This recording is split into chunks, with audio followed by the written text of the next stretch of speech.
upstairs? So we are going to stir and then explode. Whatever your grad class.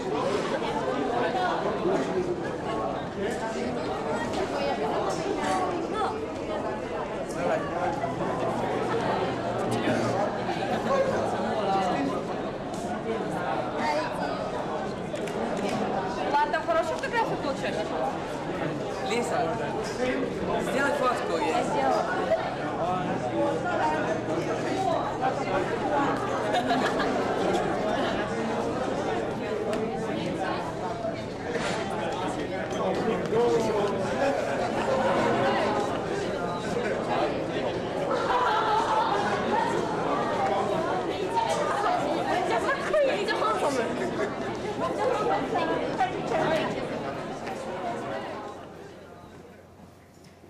I'd like to call upon Mr. Gooby, the Director of the Residence for Bodwell High School and Academy, to introduce to you our very special guest speaker, Mr. Patrick Chan.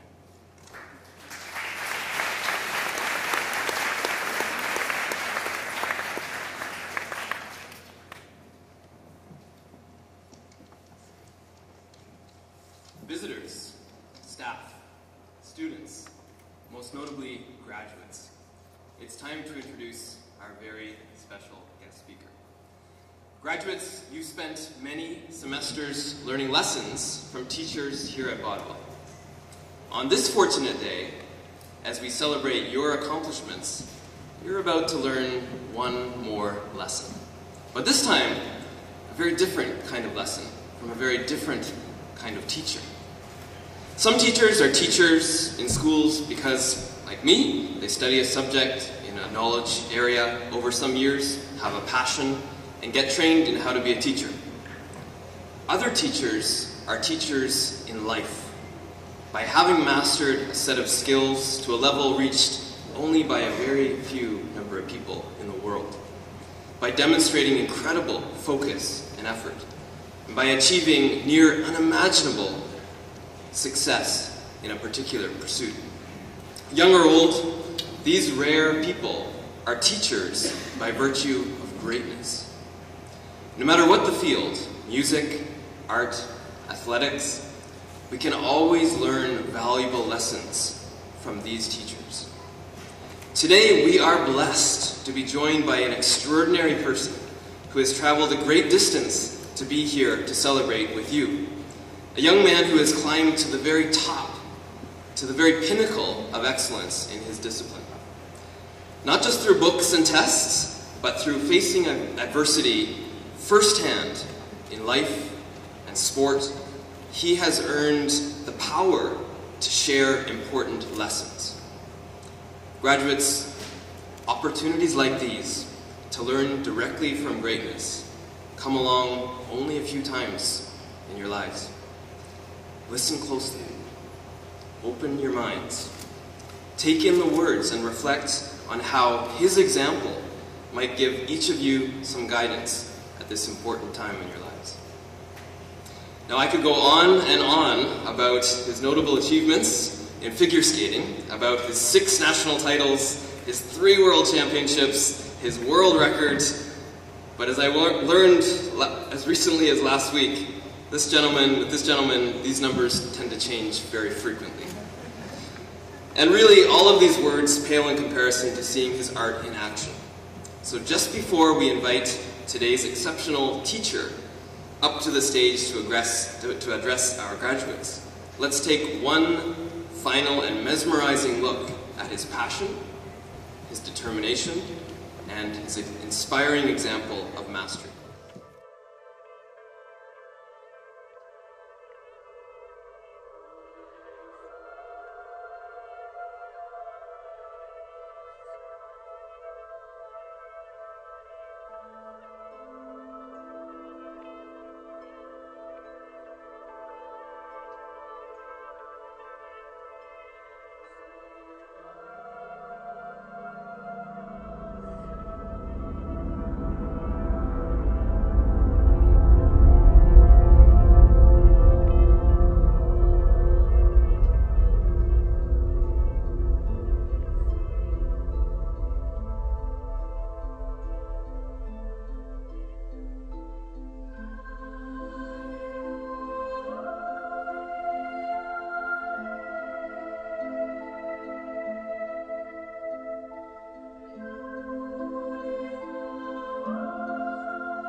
perfection.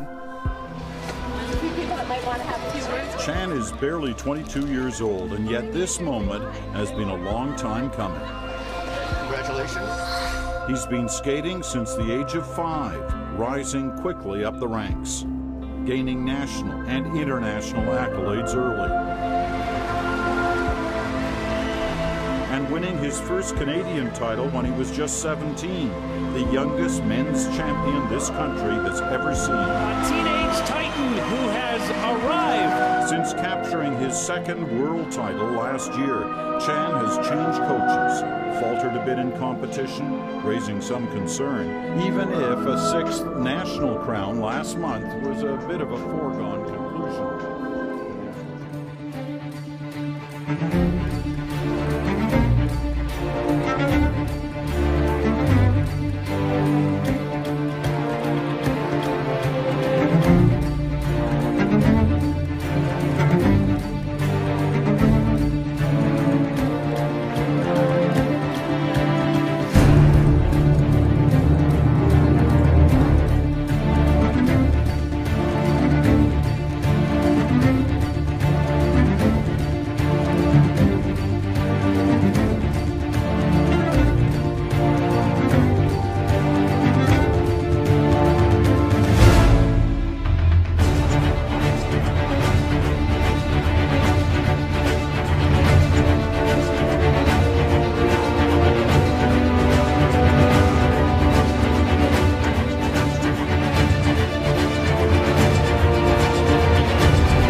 graduation guest speaker, Mr. Patrick Chan.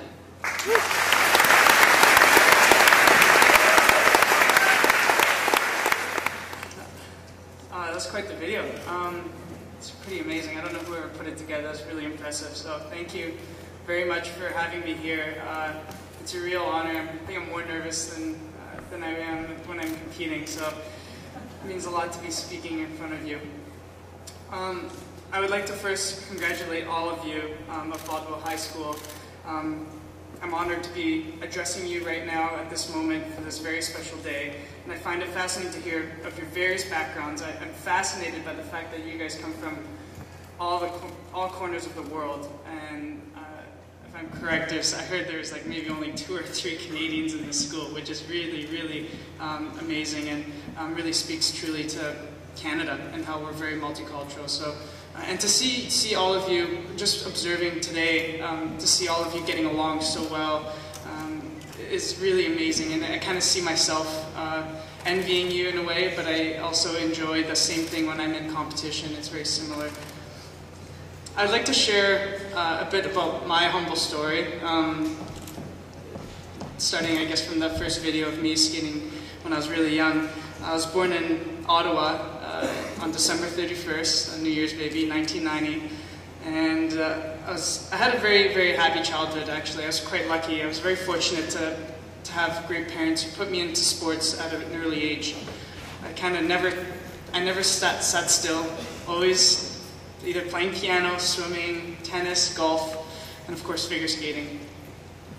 At the age of 5, I moved to Toronto, and I didn't really have anything left to do since I was a big avid skier. Coming from Ottawa, I grew up in Mont-Tremblant in Montreal. I did a lot of skiing, and coming to Toronto, I didn't really have anything to do, so I wanted to play hockey. Like every other Canadian, I wanted to play hockey and do my part as being Canadian in a way, and really do a sport that's Canadian. So my mom brought me to a hockey coach, a Russian hockey coach, of course, who was very, very strict. And he'd actually, apparently I heard, which I'm kind of glad I didn't end up getting lessons from him, he would kind of chase the kids around with the hockey stick and kind of hit them while they're skating to just teach them, right? So I don't know if that would be allowed anymore nowadays, but I'm really glad I wasn't put in there right away. Luckily, he told me that I should go ahead and learn figure skating lessons, and that's how I picked up figure skating. And I'm telling you, it wasn't pretty at the beginning. Just watching myself, it's like crazy to see how I skated when I was little, doing doubles and singles and barely landing them to where I am now. One thing I did have though was I loved the sport of figure skating. I loved it didn't matter how good I was, or it didn't matter what I was doing, what I was landing, what competition I won. It didn't matter because the freedom of being able to go on the ice and skate with freedom and skate as fast as I can, flying through like the wind blowing in my face and then jumping myself in the air. If I'm landing on my butt or not, it didn't really matter as long as I was getting speed, and it was a sense of freedom and expression. And that was amazing. And next thing you know, I go to the national championships as a junior and as a pre-novice level skater, and I won my first national title at the age of 12, and I didn't really think of anything until then. And then when I won my national title, I guess I was like, okay, maybe I should start taking this seriously, and that's when I began really training and thinking, okay, maybe I have something special in figure skating. So at the age of 15, again, it wasn't a very prominent or successful career I had. Even when I turned 15, I won my junior title, and then I went on and went to compete at the senior level, which is at the level I skate currently. And it was a shock. I had to skate in front of 10,000 people, and it was really a shocking wake-up call. I didn't feel comfortable. I was 15 years old. It was the year of 2006, where the Olympic Games were in Torino, and the national championships was determining the national team to go to the Olympics. Of course, I was too young to go to the Olympics, but I was in third place after the short program, and I was bombarded with media asking me, hey, what if you make it to the Olympics? If you finish in the medals, you're going to get to go to the Olympics, but then you can't because you're 15, you're too young, so it causes all this drama. And definitely I learned my lesson about media is it's quite overwhelming, and unfortunately I couldn't handle the pressure, and I finished 7th actually at my first senior level national competition. But one thing I learned is that I never took it too seriously. I came 7th, and to this day I don't really remember. I moved on so quickly, and I just thought about reminding myself why I was doing figure skating. I didn't take it to heart because figure skating was just a passion. I was doing it for fun, just like some of you are passionate about music, some of you are passionate about arts. It doesn't really matter what you win in recitals or music competitions or dance competitions. It didn't really matter because it's about going out with freedom, like I was when I was a young boy. I had the freedom to go skate as fast as I could and just throw myself in the air and just hope for the best. In 2008, so I was, I think, 17 years old, so 2 years later, after my first national title, not my first national competition where I came 7th, 2 years later, I came to Vancouver for my 3rd time at the national championships and dethroned Jeff Bodwell, who was the current national champion. It was a very special moment in my life because you guys saw a clip of it. I started fist pumping at the end, and it was probably the first time I ever fist pumped in the air. And it was a really special moment because I was unexpected. I was not expected to win, and really I was taken by surprise. I skated a flawless program, which hasn't happened very often, and it was really special because that was my first national title, and now I have 6 titles, and it's been quite a ride. I've been pretty happy. My goal was to just improve every year. As long as I would improve from the year before, and next year I did better, then I thought that it was worth the time to put in the work, and of course I had the passion for it. I went to the World Championships in Moscow in 2011 and won the World Championships and set 2 world records. It was was quite an achievement that I never imagined would be possible. And last year, won another World Championship, and that marked my 2 years consecutive, becoming a consecutive winner in all of the events and being undefeated. So, but of course, every success comes with some disappointment, and I think this year has been probably the most disappointing season for me. I didn't actually win any events leading up to the World Championships last week. If some of you don't know, or some of you know, that there was the World Championships in London, Ontario last week. And I was going in as, I guess, an underdog in a way, because I hadn't had any success this year. It didn't look very promising to me. So I took a step back, and I knew that all I had to do was refocus on what my values were and what I had to do. I ended up winning my 3rd World Championships in London, which was, I mean, out of the blue. I didn't really expect it, and but also I knew that I had to trust my training, and I did that. In the next 11 months, I'll be training for the Sochi Olympics in Russia. They'll be in Sochi in February, and that's going to be, I think, the final chapter of my career. And it's the only one competition that's not in my shoebox. It's the one medal I don't have, and the one accomplishment I missed in Vancouver. And I kind of like to compare the last couple of years, 3 years leading up to these Olympic Games, as fine-tuning a race car.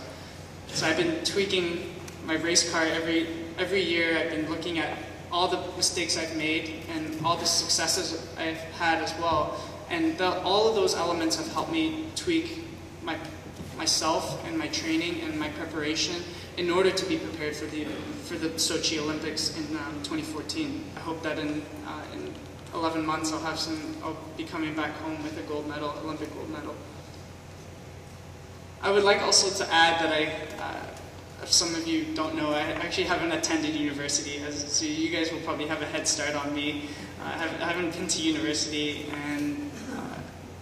but that's not to say that I'm definitely, education is a big part of my career. Although I've had successes, and sure, some people may not think I need to go to school because I've had enough, I have success and I may be able to get a job or so on, I still think education is a really fundamental part of being a good person and a good human being. Thank you very much for having me and address you, and congratulations.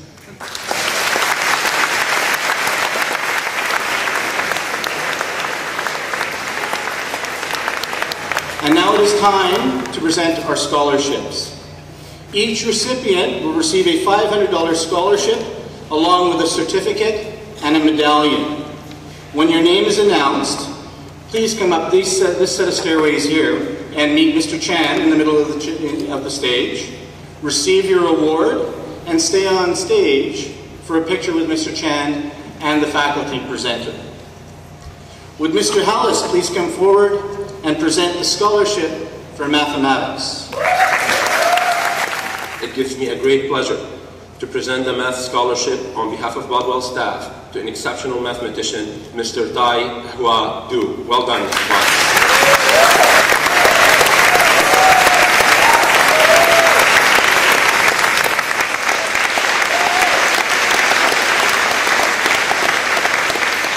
And next, Mr. Tar will present the scholarship for English Language Arts. I'm honored to present the 2013 Bodwell Award for English Language Arts to Clarissa Madeline.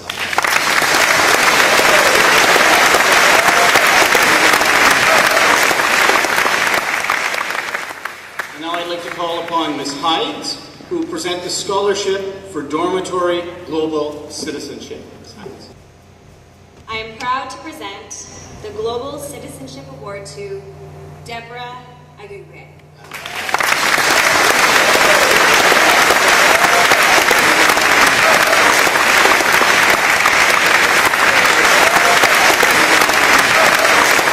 Ladies and gentlemen, Bodwell High School Academy Scholarship winner, Mrs. A.D. Stage.